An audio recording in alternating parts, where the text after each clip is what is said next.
they magnify or minify, and we get a lot of image distortion from that. So the parallel whole collimator projects an image that's the same size of that source being imaged, okay? Then I go into this, and again, I already have a little bit of information posted online on this. We discussed this, but what you want to remember with converging, it is producing a magnified image, okay? The major advantage over the parallel hold to choose a converging is you have an increase in photon detection efficiency, okay? Because it allows more photons to pass through. So converging collimators have what's called a greater geometric efficiency than parallel hold, okay? So that's the converging. I think you guys remember. The fan beam is a variation of the converging, and I kind of described that, okay? And it's named because the collimator channels appear to fan out when viewed from the patient's position toward the crystal, okay? You can read a little bit about that. It's just, you don't need to know all these details, but if you're like confused about what is converging, diverging, go back to the details of it. As long as you know what type of organs we would image and if it's minifying or magnifying, okay? So if the diverging is a converging collimator or a fan beam flipped over to the other side for mounting on the camera, all right? Diverging, basically diverging were used on older cameras that had the smaller sodium iodide crystal. And the purpose was to obtain, or is to obtain organs, images of organs like kidneys and lungs that extend beyond that small field of view. So that's what we're talking about here. So you had a different, smaller crystal, and we need to take an image of the lungs. So this is where this would come in handy. As you can imagine, if it's a smaller, not a standard gamma camera that we see today. It's a smaller field of view, okay? So we wouldn't be able to see both lungs, but we want to. We wouldn't be able to see both kidneys, but we want to. They would design this collimator for that reason, okay? The trade-off for increasing that field of view with that diverging is that we see a decrease in sensitivity, which is also called reduced photon detection efficiency. Kind of go through this and look at these terms, because sometimes it's just like the wording of it. You're like, what are they saying? You actually understand the concept. I've asked you some of these questions before. You guys get the concept and what's going on, but sometimes it's just the wording. So go back through that. This is one of the big things. The diverging has in common with the converging and the fan beam the ability to give non-uniform magnification with depth. So it's got that distortion that I told you about that the parallel hold does not have. It's got a magnification distortion, and that's the major reason why converging and diverging and fan beams aren't widely used. Most of you don't have these collimators. Some of you do. Most of you do not, and this is why. So I'm kind of highlighting some of the problems of it and why we don't really see it, or it might be just, hey, we don't need it. We have a standard field of view camera, okay? Pinhole, you guys are familiar with the pinhole. I make sure that you know some of this information about having the removable insert made of tungsten. I know we've said it and you've read it. I know that you know it's shaped like a cone. I know that you know that that removable insert can have varying aperture diameters. That aperture means opening, okay? So it just depends on which insert that your site puts in there. They probably use the same one all the time, but it's because they use it for particular studies. And the insert that they choose, the millimeter opening, the insert is determined by the sensitivity and resolution that they want for the studies they're using. So that's why you don't say, oh, change the insert. They probably don't. They use the same one, okay? But if you can think about this, remember, the pinhole collimator only has a very small opening. for photons to pass through. So the sensitivity naturally is poor, right? High resolution, low sensitivity. It's got a tiny little hole. I mean, yeah, it's not going to be sensitive, but it is going to be very resolving at whatever you're looking at. So as with the parallel hole, the smaller the pinhole opening, the better the image resolution. So, but the less sensitivity. Remember, those are always in opposition, okay? So you have that sensitivity versus resolution. They're inversely related, okay? Two unique properties of the pinhole that I hope that you had found from your assignments and books, but I wanted to make sure you knew. The image of the object is reversed, okay? And magnification changes with distance. If any of you have used a pinhole, you naturally know this, and you'd be able to answer a question if I said, what happens with distance as you move the pinhole closer to the neck and further away? I think it was Devontae that says they do like 3 fingers away from the patient. That's how they position their pinhole. You know, you notice it gets magnified if you've got it closer, and you don't see it as well as you move away. Okay, so there is that magnification change. So this next part starts getting into the crystal itself. So from the collimator to the crystal itself. So we all know the photons that pass through the collimator, they encounter the crystal that lies beneath, right? And it's usually the large flat sodium iodide crystal. Although we learned today from Ezra, there are other types of crystals out there for the cameras, but the sodium iodide is still the most common, okay?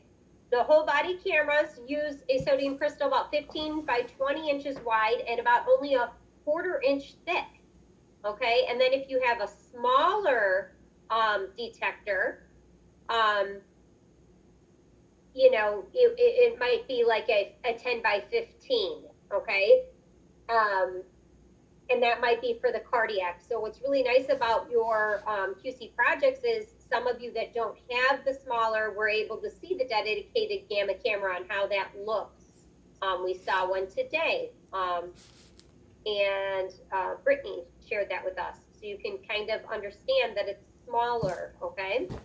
And then the thinner crystals reduce the distance available for light to diffuse.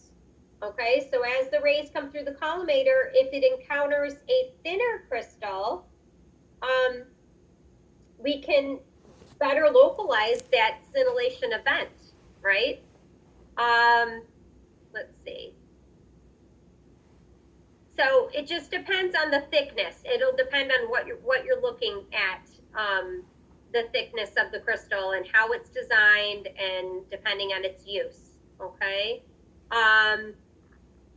The crystal used in general purpose cameras, it typically has an increased thickness. If that's, you're using like all kinds of stuff, they'll usually increase it to 3/8 of an inch, just to accommodate using many different things. If you're using indium or gallium and technetium, your system and crystal might be designed to be a little thicker to accommodate not just technetium studies, okay? So it just depends on your system and how that's described. So as we move from the collimator to the crystal, after the photon enters the crystal, it interacts with the sodium iodide atoms that are inside the crystal through Compton scatter and the photoelectric effect. And that's how it produces the energetic electrons. The electrons that are liberated from those processes, those interactions, Compton and photoelectric, in turn, they interact with other electrons in that sodium iodide atoms, and they get excited to higher energy states. In a very short time, those excited electrons return to their low energy ground state and release that excess energy that they were excited by emitting light, okay? It emits light. So electrons to light. And then the brightness of the light that's emitted is proportional to the energy of the incident photon. The brightness of the emitted light is proportional to the energy of the incident photon, okay? This is a very useful property of sodium iodide because it enables us to select photons of a particular energy and form our image, okay? So that's all behind the scenes as the rays coming in through the collimator to the crystal, from electrons into light. Now, the light produced in the crystal is then, the next step is what? We get to the photomultiplier tubes.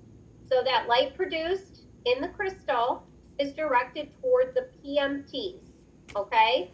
And the array of PMT serves three basic functions, and I have them highlighted here, and then I gave you a lot of information in case you couldn't get this from the assignments in the book. The array of PMT serves three functions. It captures the light emitted from the crystal, and it converts it to an electrical signal.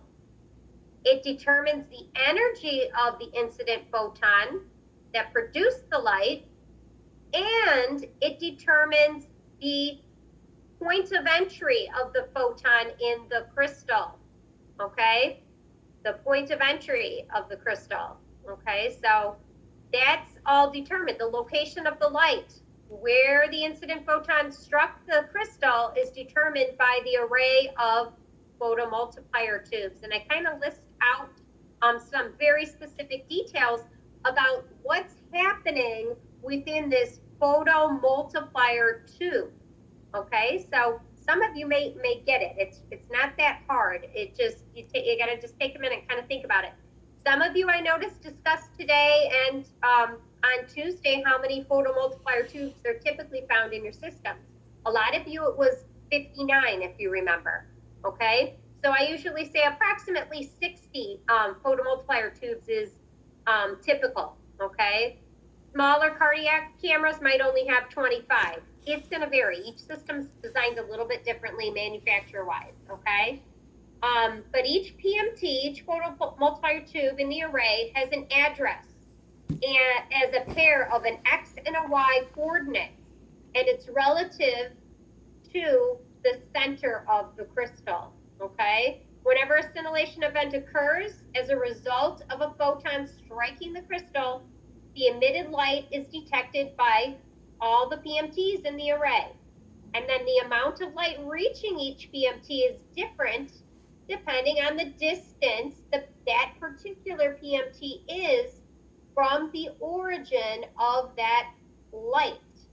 So the further away a particular PMT is from the scintillation event, the lesser the amount of light is reaching that PMT, and therefore the weakage, the voltage pulse produced by the PMT, okay? So we're starting at the end of that slide to get into from the collimator to the crystal, into the photomultiplier tubes, and then it transitions into the energy and position logic part of the system. Okay, so the position and logic computer uses that output voltage of each PMT to determine where in the crystal that photon strikes. Okay, and then this is where we start talking about the X and Y coordinates. Okay, so the computer then determines the location of the scintillation event by taking a weighted average of the X and Y coordinates of all the PMTs. And then there's a weighting factor that is the amount of the light the photomultiplier tube received. Okay, so again, the PMT that was far away from the site, maybe on the edge and it came in at the center, receives very little light. So that output voltage would be very small. And then its address is given a low weighting factor compared with a PMT that was very close to the event, okay? So the location where the scintillation event actually occurred, think of a patient with a liver for a hepatoscan at the center of the crystal. The location where the scintillation event occurred is determined by the average of the X and Y coordinates of all the PMTs in their array, weighted by their respective voltages. Okay, so all of this is measured. That's how we get our image. All right. So if the gamma camera has about 60 PMTs, then the 60 voltage pulses are all summed together to produce one large output signal. Okay, and again, as you can imagine, the output signal, that pulse, is proportional to the total amount of light that was emitted by the sodium iodide, which is in turn proportional to the amount of energy deposited in the crystal by the photon, depending on which radionuclide we use and what organ we're imaging. The pulse is sent then for further processing based on limits that we set in that's our protocols coming in here, you know. What's our upper and lower limits of our pulse height analyzer, okay? So the pulse is sent for further processing. If it's, you know, technetium, then we've set upper and lower limits and said, please, camera, accept pulses within 20% window of 140 keV. That's how we get this. That's how we don't accept things that are lower and don't accept things that are higher. We're only accepting certain energies and certain pulses. And that's why we're doing that pulse height analysis. If it doesn't fall within that range, then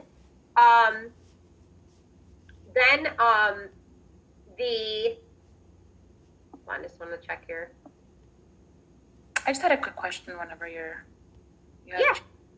I am a little confused on how, like, what's the connection between the voltage and the energy that is picked up by the crystals? Like, how does the voltage come into play there? It will be different voltage based on that energy. So it'll give out a different it's directly proportional to that voltage, and that's how it knows. You know, when you do your pulse height analysis, some of you were showing on the QC, we do the voltage check. You have to check the voltage to make sure it's going to be able to measure the voltage that would be associated with particular energies.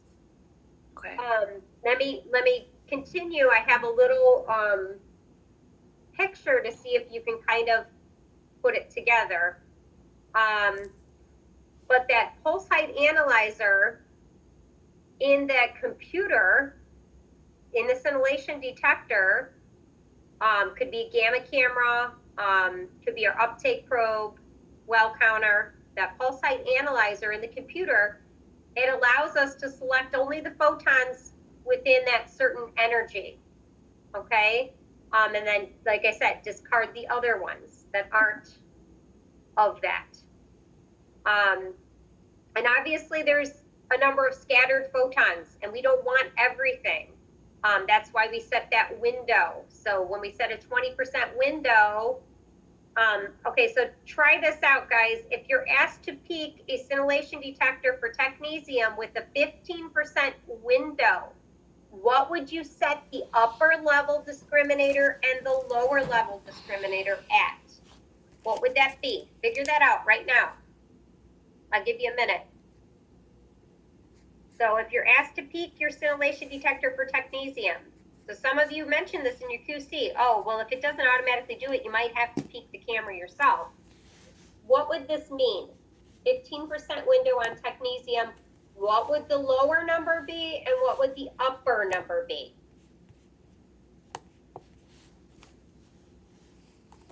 I'll give you a minute.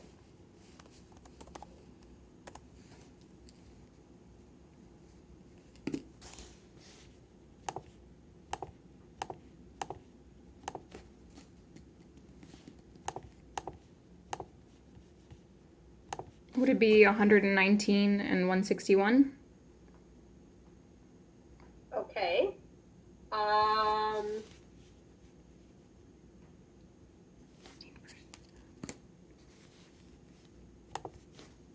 No. No. Okay. Amy, with rounding, would it be 130 to 150?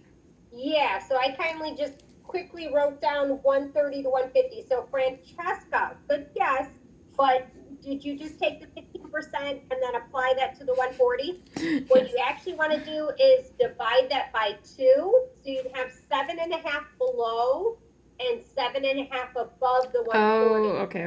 Okay? Got it. Does that make sense? Yes, got It it. is Thank you. probably the most common mistake, even all the way to the end of the class when we're doing our board review. That's so common that they're like, oh shoot, I forgot 15%.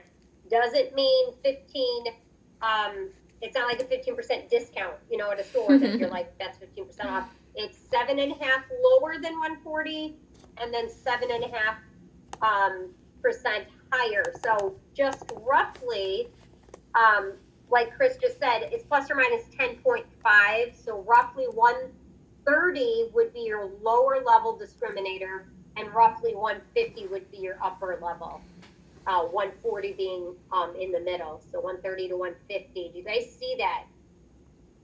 Do you get it? If I gave you like, hey, what would be a 40% window on a different isotope? Maybe I give you, what if I give you cobalt and 20%? Tell me what that would be. Cobalt and 20%. Cobalt 157 and 20% window.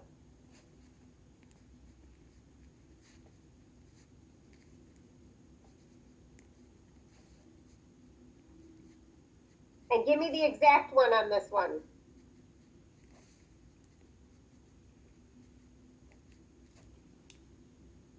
Will it be 10 up for the upper level and then just 10 down?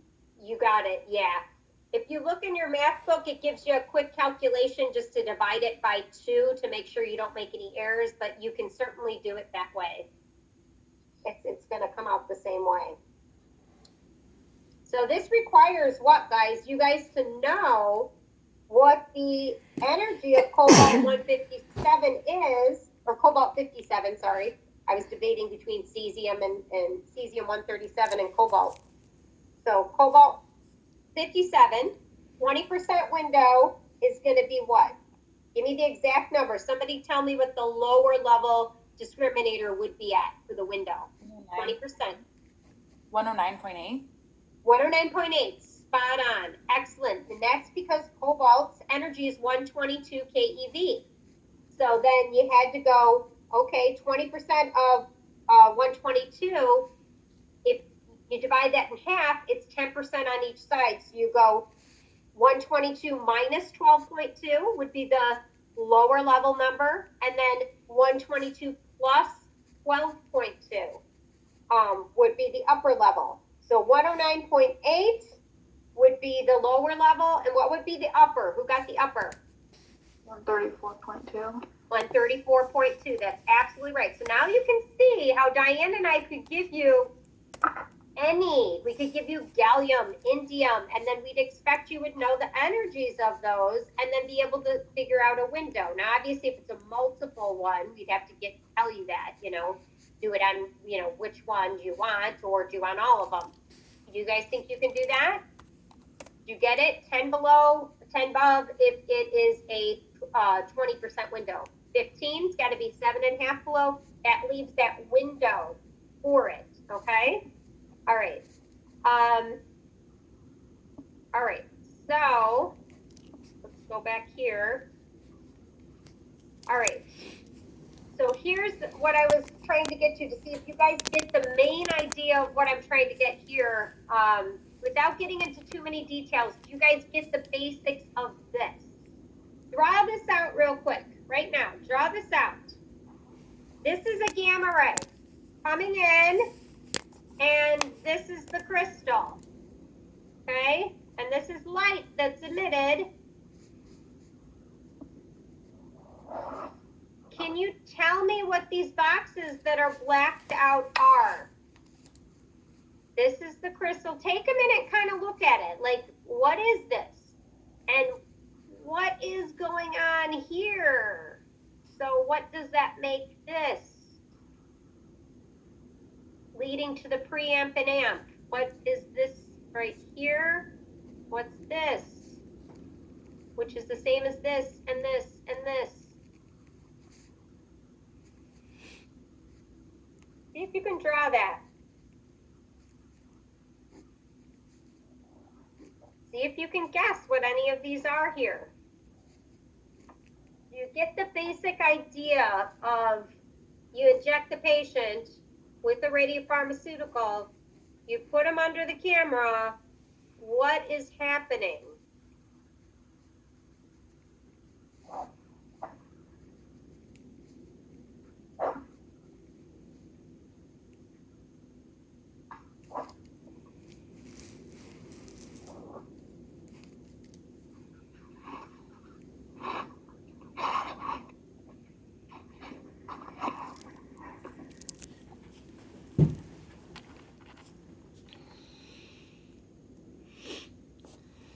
Can you label those? Let's just start with that. Do you think you can label them?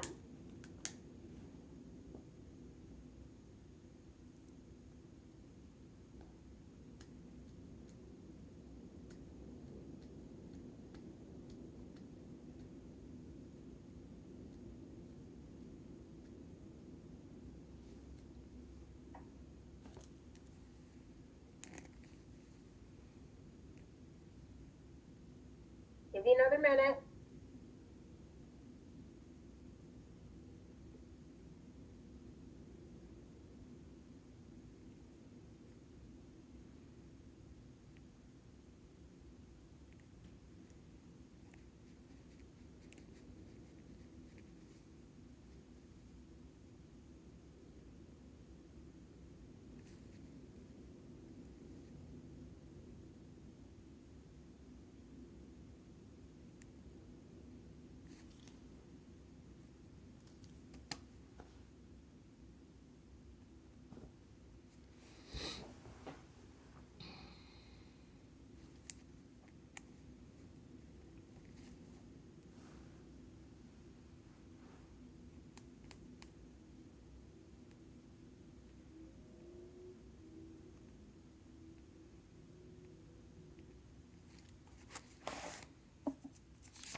All right, let's get started here.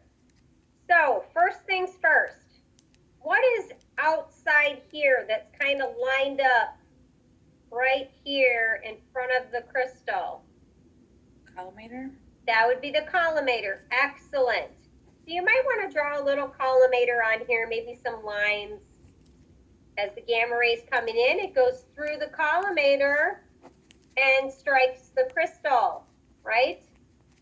It interacts with that sodium iodide detector and emits the light photons, right? What, did anybody get what they thought might be this box labeled up here at the top? What do you think that might be? It's not the collimator. Is it like the detector? So back in the day, they used to have like light pipes, kind of a reflective material. So most of the time, if you see this kind of depiction or cross section, they'll call it a reflector of some sort. Okay, so not really the biggest thing, in my opinion, just because modern day cameras are designed a little bit differently now. All right, so gamma ray comes in, we've got our collimator, it makes it through the collimator, hits the crystal, right, interacts here. The light photons are emitted and the light photons then strike right here. There's something right here. Does anyone know what that's called? It's this orange box at the bottom. What would that be? The light strikes this particular thing. Did anyone get this one? No? What is this thing here? What is this large rectangular box here? This is the crystal. This is the gamma ray coming in through the collimator. What's this box here? A cross section of? PMT tube? A PMT tube, that's absolutely right. That's a photomultiplier tube. Good. So the light comes from the crystal and strikes the photocathode. The photocathode. This box you can write photocathode. Okay? From the photocathode, what happens? Does anyone remember what these are called? Are they the pulse height analyzer? No. No, good guess. What happens? What happens in there? I think an electron, or yeah, like an electron is. Yeah, so this part here, this upper one's depicting the electrons. That's exactly right. The electrons would be depicted by all of these here. I could put it somewhere else. But as you can see, if you look at the kind of the intensity of this black line, what's happening? The light strikes, hits the photocathode, and then the electrons are being propelled to a series of dynodes. Dynodes. You guys probably remember reading it, but it's hard just to kind of put it back together. So you got the photocathode, these are the electrons, and as they hit these series of dynodes, what's happening? It's called a photomultiplier. Photomultiplier. It's being multiplied through a series of dynodes, right? So those electrons are being multiplied, okay? And then eventually, what would be at this side? If we have the photocathode, what's down? Anode. The anode would be down here. Yeah. So that's the anode, that's the dynode, that's the photocathode, and those are electrons. What would this box, what's this box up here depicting as well? It's another one we already said down here. Dynode. Dynode. So that's just the dynode. Yep. And then, so by the end of this, we have this great multiplication of what we originally had. And even though it's much greater, we still send it to for more amplification. So we send it for amplification, and then it would be sorted, like Ezra said, I think it was Ezra, to the pulse height analyzer. From there, once it's amplified, then it would go to the pulse height analyzer, and we'd have the preset, hey, am I going to accept this or not, depending on what it is. That's how we would know if we're going to accept it or not. And then once we get that, then we would get that positioning part would come in with the X and Y and where it came from and all of that. And that's where we probably would have it recorded or stored, most likely stored on a computer for the ones that we wanted to keep. And that would be, you know, like the X and Y would be corresponding to where it came from. And that's how we shape that organ if we're looking at a liver or whatever. So if you didn't get it, I did include the next slide for you that will be on here to kind of go through this again. So you'd be able to go, oh yeah, I see what's happening now that you know what it is, right? It's a photomultiplier tube and what's happening in that process. So from there, let's see if you can do this, all right? Some terms you want to know that you might know. Two across here is the lead thickness between the holes of a collimator. The lead thickness between the holes of the collimator. Write it down. See what you get. Two across.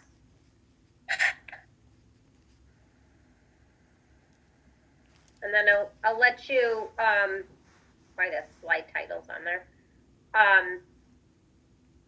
So 2 across is the lead thickness between the holes of a collimator.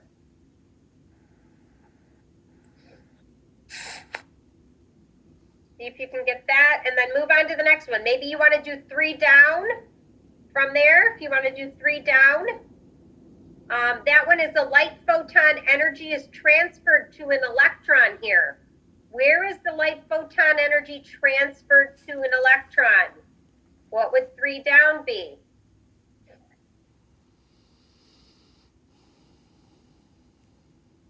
We just mentioned this term. Very specific term.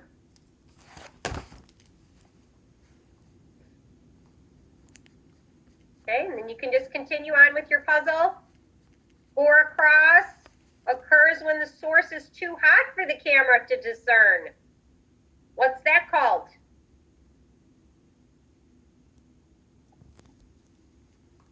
What's that called?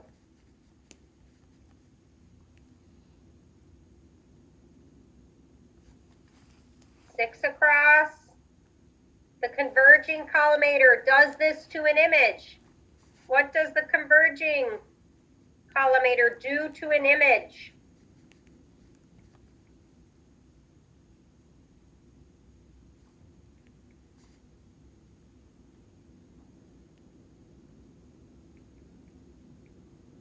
One down. You guys know one down. You might not be able to read it here. It's a bar pattern checks the blank and linearity with this type of image.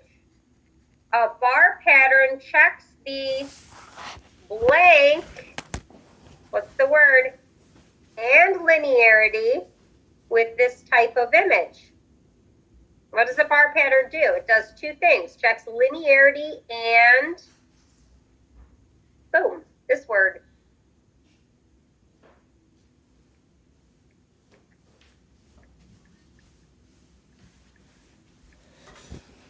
See if you can get them. Basic concepts are here about the Gamma camera.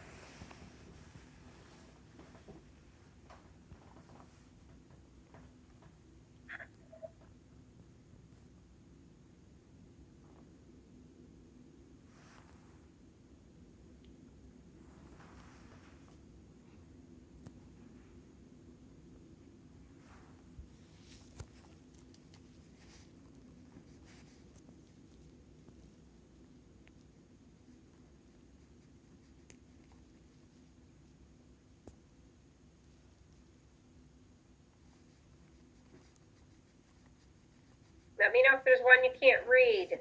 And kind of just go down the line and write down your answers.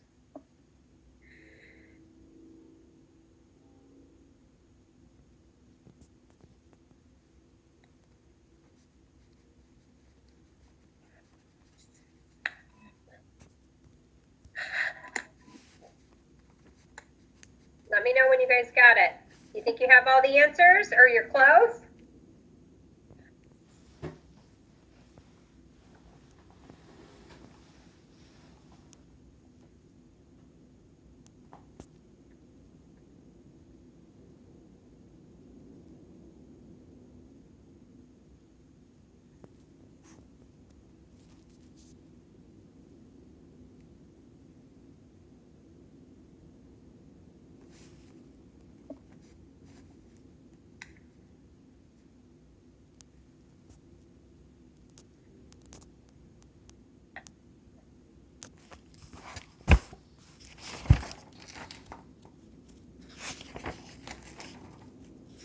Some of these should be really easy for you.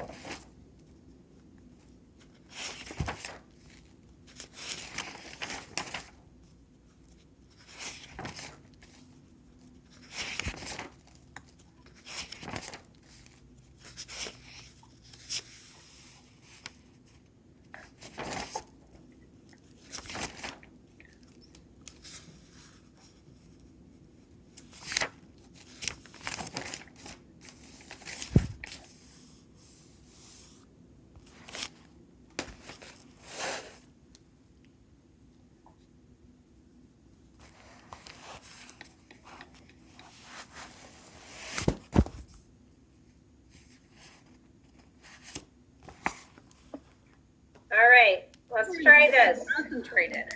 I know, right? Let's try this.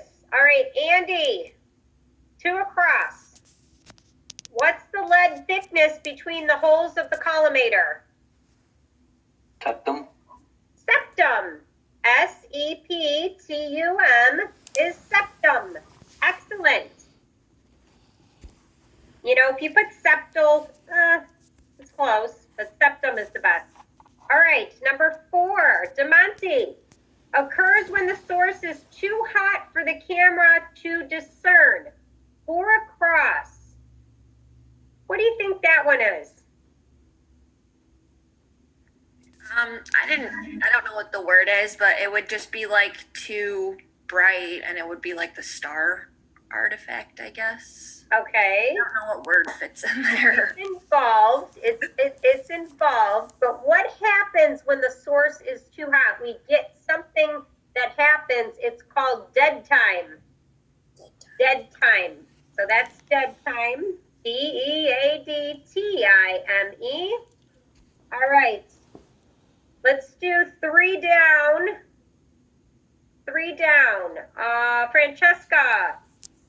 Light photon energy is transferred to an electron. You remember that diagram we just went through. What would this word be? Is it photomultiplier? This one is actually specifically the photocathode. Photocathode. Photocathode would go here. Okay, 3 down is photocathode. Let's move on to 6 across with Chris. 6 across, the converging collimator does this to an image. What's 6 across, Chris? Converging. If it's converging, magnify. Good. So this is magnifies. Magnifies. Good. Excellent. All right. Let's do 1 down, and you can't maybe read it really well, but 1 down.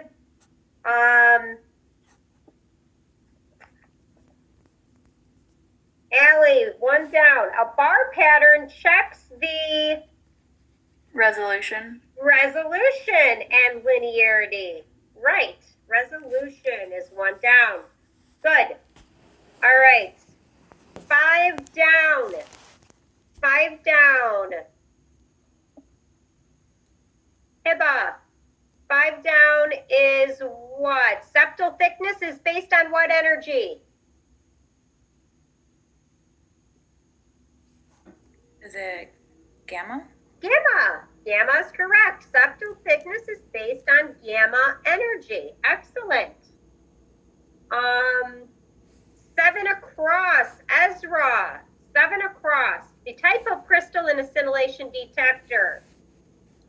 It would be sodium iodide, so NaI. NaI is correct. NaI. Excellent job. All right. Is anyone else here? I think some people had to leave. All right. All right, so let's do the rest of them. How about 3? We already did that one. The 8. Let's do 8.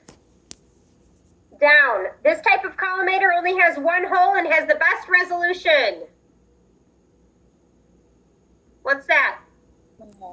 Pinhole. So put pinhole in there. Good. Excellent. The 9. Let's do 9. 9 across. The type of collimator used on a thyroid probe. Also pinhole. So this one is sorry. tricky. This one is tricky. Wait, did I put collimator? Yeah, okay. Type of collimator on a thyroid probe. Isn't it flat surface or something? Flat field. It's called a flat field collimator. Yes. it's I the just only read one- it wrong. Yes, the thyroid probe. No, it's very common, and it's one of those on the board exam students commonly do miss because you think of thyroids and you think of pinhole, but this is for the uptake probe. It's a flat field. 9 across is flat field collimator. Good. Let's do 10 across. 10 across. The appearance of a flood when the PM tube is out. What would it look like from your quality control project? Some of you had that on there today. What is it? This isn't a technical term. This is, hey, what does it look like? Non-uniform? Ununiform, okay? This is more just Amy's brain here. It's cold spots. So it's gonna look cold cold spots if the tube goes out, okay? So sometimes we're like, I don't know what's wrong with it, but you know the tube's out. It's gonna be cold spots, okay? Again, not a real technical term, but that's how it looks. All right.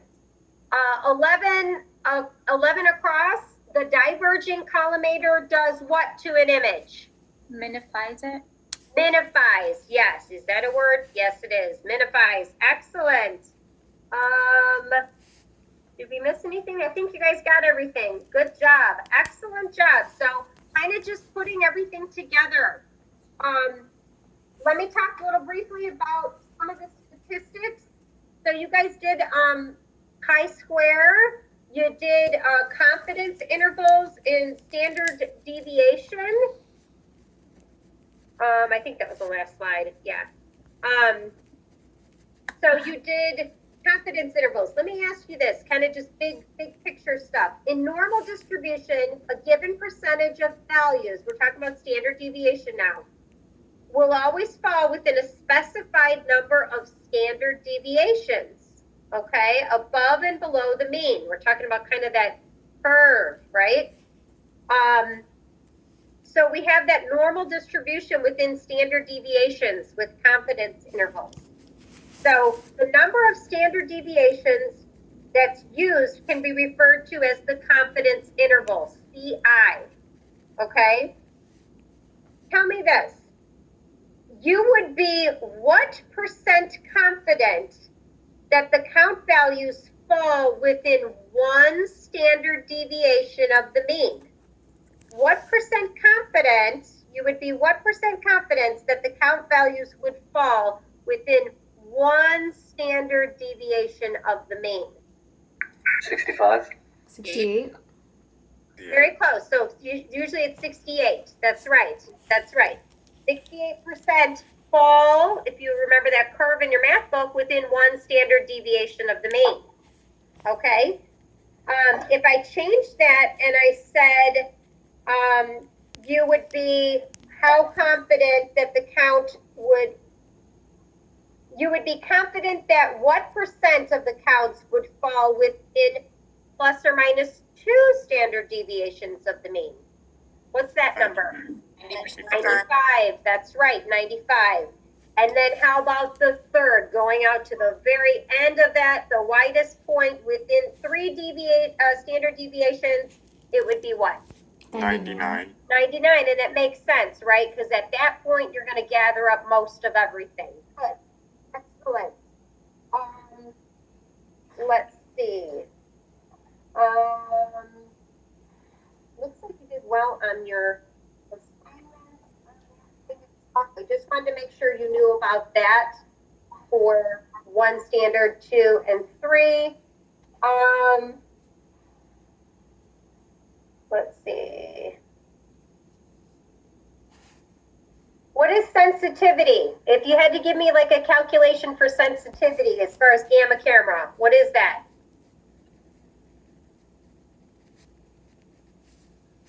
It'd just be like a simple division. What would you write down? Counts over minutes. Counts per minute per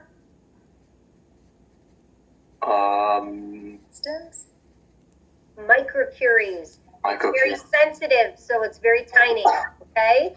Counts per minute per microcuries. Good. All right, so the energy window, I think you guys got that. It's basically, if you want to write down the actual formula, energies within windows, the energy in keV, plus or minus the energy in keV times the percentage window as a decimal. The energy in keV times the percentage of the window as a decimal, so 122 we did for cobalt, times percentage as a window, if I said 20%, 0.20, and then you divide that by 2.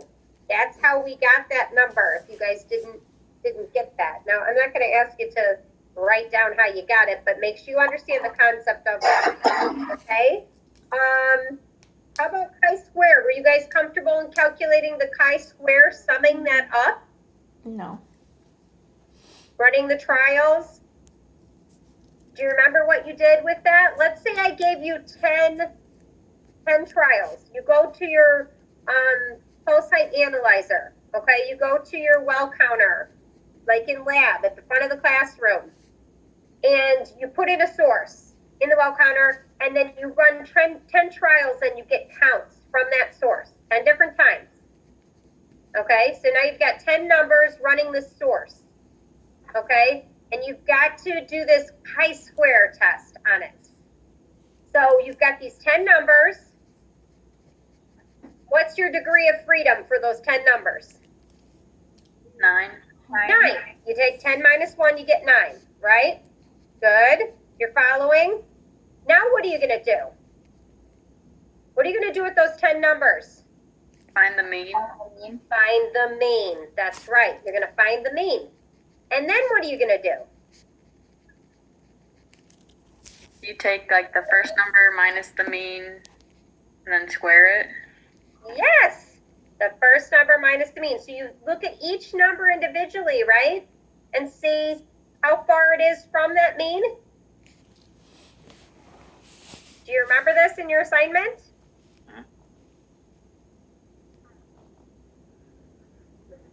Actual problem here. Let's get out of problem. Let's do a quick one. All right.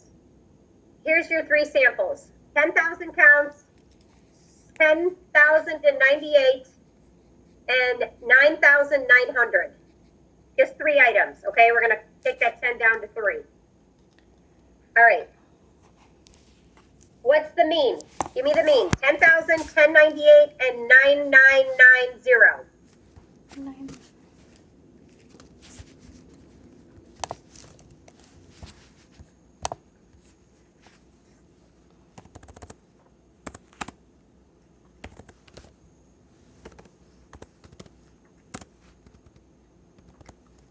Add them up, divide by 3, what do you got?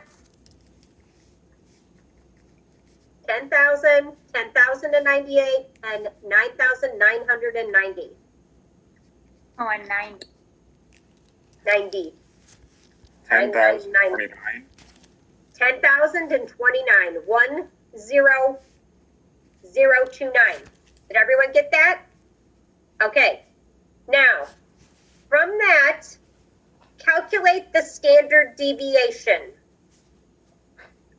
See if you can calculate the standard deviation.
Tell me when you got it.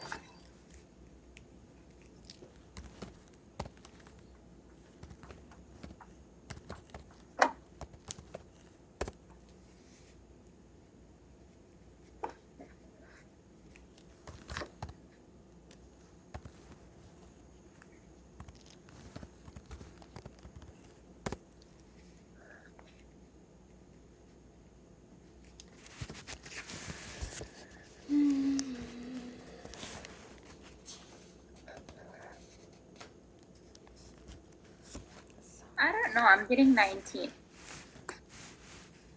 Okay. Did anyone else get it? Not yet.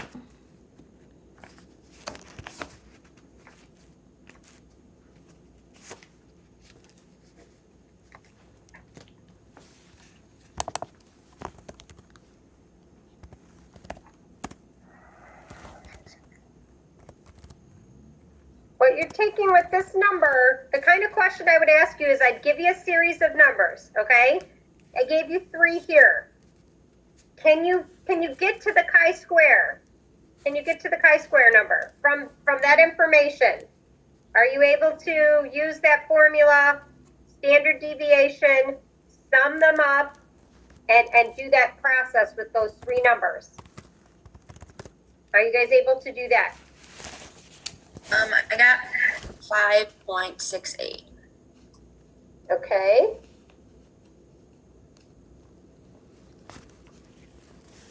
What you want to do, guys, to start out, if you remember from your homework, what you want to do this kind of chi-square standard deviation type of thing, you start out with the 3 original numbers. You add them up, you get the mean.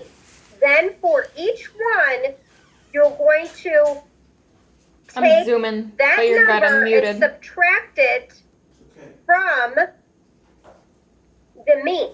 Okay, so your first thing would be 10,000 minus 1029, which was the mean, and you'd square that number. And what number did you get for that? Is anyone on this track? Do that for the 840. You got 841. Then you do the next one. 10098 minus 1029, and we square it. We don't care if it's before or after, minus plus. You got what? 4,761. 4761. Then we're going to do the third one, right? 9990 minus 10029. Square it. 1521. 1521. Then what's our next step? You guys are moving along. You did this in your homework. You add them all together? Add them all together. What do you get? 7123. 7123? Yep. Good. Then we're going to do that big square root. 7123 divided by n minus 1. So little here, right? What's our degree of freedom? 9. Yep. So it's 2 because we had 3 trials minus 1. That's how we get our degree of freedom. So it's the square root of the sum of all of those, right? This is chi-square. Sum of all of those, square root 7123 divided by 2. Everyone's on the bus now? Mm-hmm. Okay. What did you get? 59.68. 59. That's right. Right about 59.8 or something around there. That's what it is. Then, what do you do with that number? You have to take it over to the table and figure it out based on the number of counts you did, followed by what it lines up with to find the P. That's right. That's right. So then you take it over to this chart and you see where it falls on the chart and see if it's acceptable or not acceptable. Is this ringing a bell? Yeah. Okay. So you'd look it up on the chart and you'd see if it fell within the range of acceptability, and you would accept it or not accept it. That's how that goes. So, do you think if I gave you something simple like that, not too many trials, you could repeat that process? Add them up, divide by the average, find out how different each individual event was from the average, subtract those, square each, add up all those squares, divide that total by the numbers of degree of freedom, n minus 1, trials minus 1, right? You get a number, and then you go look at a little chart and say, it falls within the acceptable range, right? I guys can do that. It looks like you got it on your homework, but it's just kind of, well, when it's presented you outside of the homework, you're kind of in your groove and you got it. And then you're like, whoa, what's going on here, right? Are you back? Do you get it? That's as hard as chi-square gets. It's really not that bad. It's summing all of that up and figuring out if that number, if that's acceptable, okay? All right. Let me just go to one more thing. I know you can do all the basics. You guys have no problems with count rates and standard deviation. That's just using the square root function. Go to one more thing just to make sure you guys got it.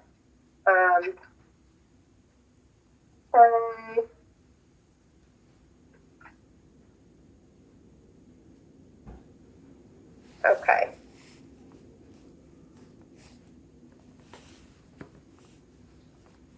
What's the difference between precision and accuracy? Precision and accuracy. This was also part of your statistics homework, looking at the standard deviation. Does anyone remember? That distribution of values around a central point.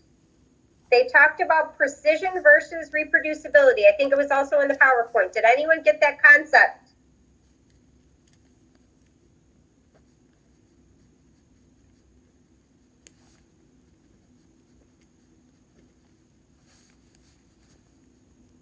What's another word for precision? Reproducibility. Reproducibility is another word for precision. So if you look at page 61 in your math book, it's talking about the standard deviation and how the values are distributed around a central number. The term precision, page 62, is used to define the reproducibility of the results, okay? For example, if a radiopharmaceutical dose is repeatedly measured in the dose calibrator and very similar activities are obtained, the results are precise. That is not to be confused with accuracy. The term accuracy describes how close to a true number the value actually is. Okay, so that's very different. Precision is reproducibility, accuracy is true value. Okay? So make sure you've got the difference between those two as well. So what I would study besides the list is your QC projects. Understand how often are these testings done on the gamma camera? What do they involve?